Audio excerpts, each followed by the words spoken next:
자, 지금 재정에 이어 한국 무역까지 사상 유례 없이 쪼그라들고 있습니다. 그뿐만 아니라 대선이 지금 며칠 남지 않았는데 대선 마이너스 15인데 대선 주자들이 공약집을 발표하지 않고 있다.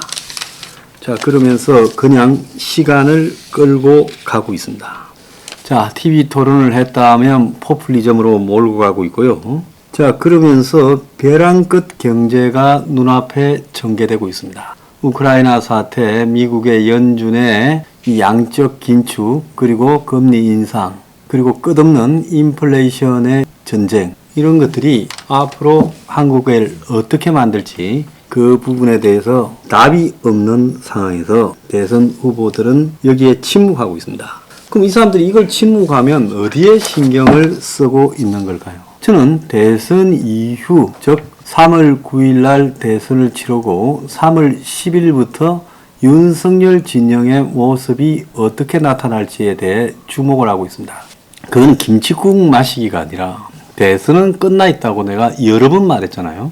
그러면 통상적인 대선이라면 이렇게 원사이드하게 끝났다. 딱 2007년 12월 이명박이 이 정동영이를 향해서 일방적으로 이겼을 때 그때 모습이 연상이 되는 겁니다. 그러면 지금 사실 이명박 진영에서 대선을 갖다가 지금 뭐 한 보름 앞둔 상황에서 이 대선은 어떤 형태로든 이길 수 있다. 질 확률이 거의 없다고 본다면 별도로 어떤 팀을 꾸려가지고 거기에서 대선 다음 날부터 인수위 체제를 어떻게 출범시키는가. 누가 인수위원장을 하고 인수위 각 분과별로 누가 맡고 자 그래서 그 앞으로 그 장관직들을 어떻게 내고 또 더 나아가서 총리는 어떻게 임명할 것인가. 그리고 인수위원장은 총리하고 이 새 내각하고 관계를 잇는 것인가 아니면 별도로 할 것인가 이런 걸 다 정합니다.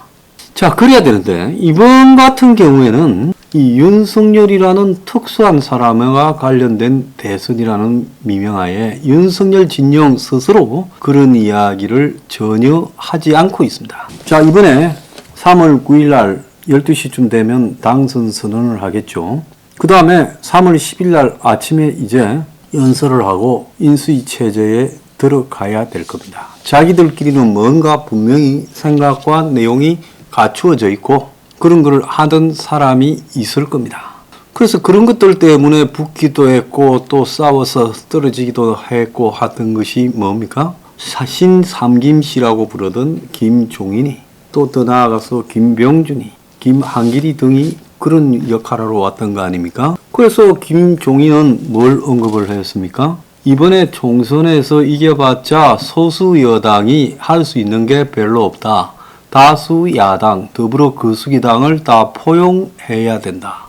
그래서 범국민통합위원회라는 이름으로 연정을 구성해서 야당 국회의원 현직들과 장관 자리를 나누어서 장관 절반쯤은 여권으로 또 나머지 절반쯤은 다수의 야당 의원으로 만들어야 된다. 즉 그것이 김종인이 이야기하던 범국민통합위원회고 그걸 갖다가 김종인이가 그리 꽉 잡고 끌고 가면서 그 다음에 자기가 사실상 국회 추천 총리가 되고 싶어 했다. 뭐 그거는 삼척동자도 다 아는 겁니다. 그래서 결국은 이런 방식의 국회 운영을 2, 3년 끌고 가다가 총선 때 개헌해서 본격적으로 이원집정부제 개헌이 이루어지도록 하는 것이 김종인의 최종 목표였다. 자 그러면 또 다르게 김종인보다 더 신임을 받으면서 윤석열한테 바짝 붙은 김병준이가 했던 이야기. 권력개혁위원회를 만들어서 대통령의 권한을 스스로 줄여야 된다.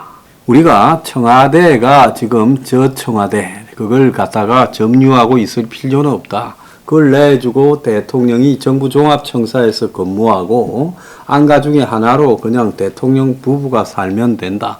저 청와대는 가하우스 700을 짓든 공원을 만들든 연못으로 만들어야 된다. 요런 이야기를 하고 또 청와대와 내각을 갖다가 거의 이중 형태로 겹치게 만들 필요는 없다. 그래서 청와대 인원도 줄이고 슬림하게 가야 된다.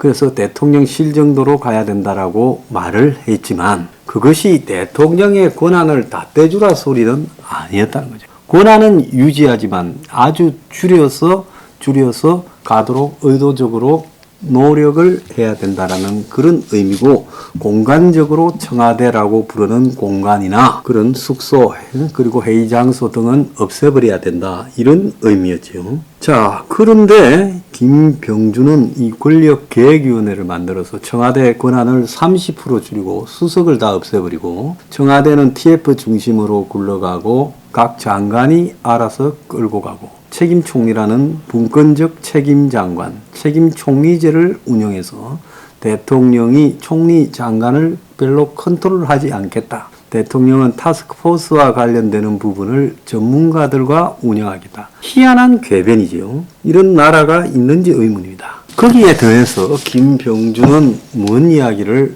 했는가 하면 여기에 이 국회 추천 총리를 수용해야 된다. 그러니까 윤석열이가 대통령 당선된다면 윤석열한테 추천하는 총리는 국회에서 추천하는 거다. 여야가 합동으로. 윤이 개인이 임명하는 총리가 아니다는 거예요. 대통령제를 내각제처럼 운영하라고 말을 한 겁니다. 여기에 대해서 또 김한길은 뭐라고 했냐. 새시대위원회라고 해서 당선되자마자 여야 개념을 다 바꿔버리는 정계 개편을 시도해야 된다. 그래서 현재 여당도 야당도 윤석열이가 다 버려버리고 그 중에 이 여야 일부를 데리고 가서 뒤섞어 버려서 여당 몇 석, 야당 몇 석에서 벗어나는 정계 개편을 해야 된다. 자, 말은 좋지 따지고 보면 죽으라고 정권 잡아가지고 누구 좋은 일 시키는 겁니까? 죽으라고 정권 잡아서 현 더불어 거수기당 세력 좋은 일 시키는 거죠. 자, 그래서 도대체 인수위원장이나 인수위를 어떻게 구성할 거냐? 그리고 청와대 구성은 윤이 어떻게 할 거냐? 총리는 국회 추천을 받을 것이냐? 그리고 연정을 야당을 끌어들여서 그들에게 분권적 책임 장관제, 또 심지어 국회 추천 총리에게는 분권적 책임 총리제를 줘서 그들에게 장관직을 절반을 떼줄 것이냐. 이 부분이 대선 이후의 모습, 즉 기득권끼리 합의한 모습에 대한 의문인 겁니다.